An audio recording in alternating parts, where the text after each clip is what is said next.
University of Auckland. The University of Auckland is a public research university based in Auckland, New Zealand. It is the largest, most comprehensive and highest ranked university in New Zealand and consistently placed among the top 100 university in the QS World University ranking.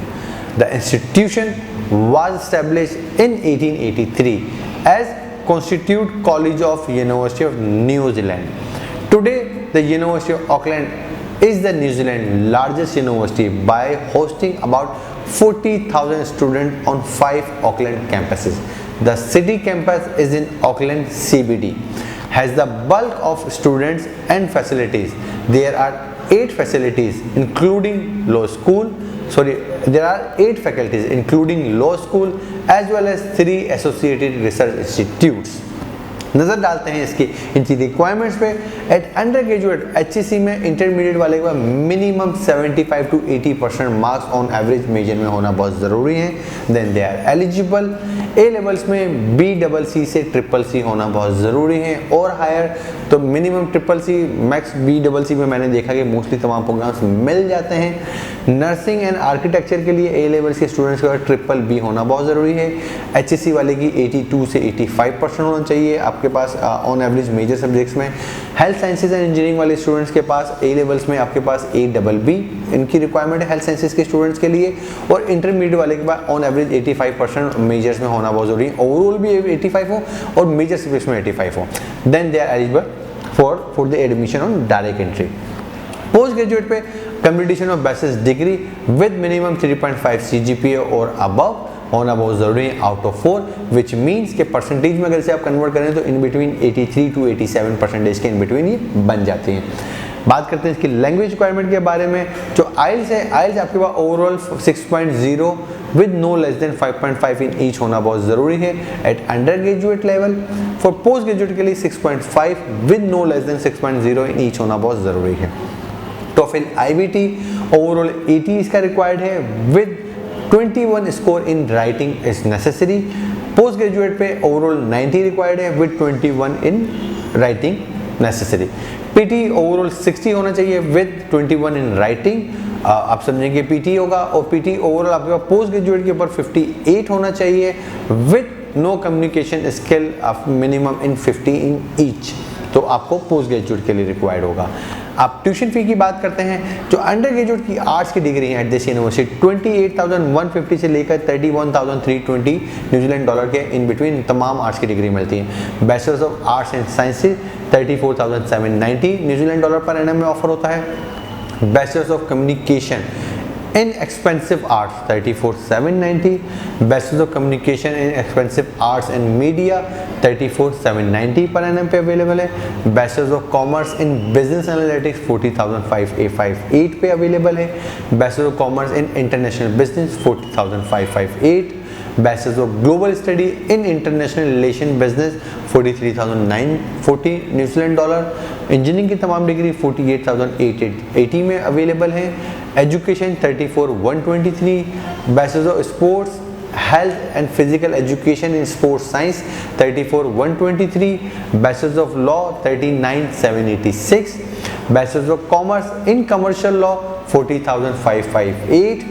Bachelors of commerce in business analytics 40,558। Bachelors of medicine and bachelors of surgery 79,648 New Zealand dollar पर NM पे available है। Bachelors of nursing 46,525 में available है। Bachelors of advance science honours in psychology का जो programme है 46,752 और bachelors of arts in preparatory clinical psychology ये भी ऑनर्स की डिग्री है जो कि 37,891 पर एनएम में अवेलेबल है। Bachelors of arts in psychology 39,790 में अवेलेबल है। बैचलर्स ऑफ साइंसेज या कह लें आप ये साइंसेज की जो डिग्री है वो आपको 46,752 न्यूजीलैंड डॉलर पर एनएम में मिलती हैं। Bachelors of sports and health physical education and sports science 34,123 में है। Bachelors of advance in environmental changes 46 16,752 में अवेलेबल है। ये तो तमाम थी अंडर ग्रेजुएट की ट्यूशन फीस। बात करते हैं पोस्ट ग्रेजुएट के बारे में। पोस्ट ग्रेजुएट में आर्ट्स की जो डिग्री है वो 30,010 में अवेलेबल है। इंजीनियरिंग की डिग्री 46,752 में अवेलेबल है। एजुकेशन 36,800 में अवेलेबल है। मास्टर ऑफ क्लिनिकल एजुकेशन 46,525 में अवेलेबल है। Masters of literature in education 37,891 में अवेलेबल है। Master of health sciences 46,525, masters of law 40,948, masters of commerce in commercial law 40,771, sciences degree 46,525 में अवेलेबल है। मास्टर ऑफ इंजीनियरिंग मैनेजमेंट 50,801 में available है। Master of engineering studies in construction management 46,752 per annum में available है degree. Master of project management या master of engineering project management 46,752। Environmental sciences 46,525, environmental engineering 46,752 में available है। Master of data science 46,525, psychology 46,525, master of arts in psychology 44,525 में है। और public health भी same, master of public health या MPS 46,525 में available है। ये तमाम under graduate and post graduate tuition fees he. Discuss करते हैं इसकी स्कॉलरशिप के बारे में। University of Auckland international student excellency scholarship, ये न्यू फुल आप समझें कि आप कह लेंगे न्यू इंटरनेशनल स्टूडेंट्स के लिए हैं। और ये फुल फी जो होती है ना, जो जिन्होंने फुल फी पे करनी होती है उनके लिए अवेलेबल है।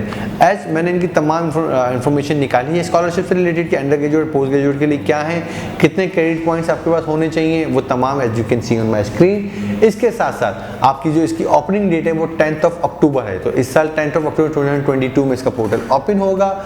और इस सेमेस्टर 1 इनटेक के लिए होती है, जो कि आप समझें कि सेमेस्टर 1 का जो इनटेक है वो मार्च में स्टार्ट होता है और सेमेस्टर 2 जो इनटेक है वो आपका उसकी जो क्लोजिंग डेट है वो 21 नवंबर है। तो आप समझें कि वो एप्लीकेशन जो 10 अक्टूबर को आपके पास ओपन हुई है उसकी डिटेल्स के हिसाब से उसकी जो क्लोजिंग डेट बनेगी वो बनेगी 21 नवंबर।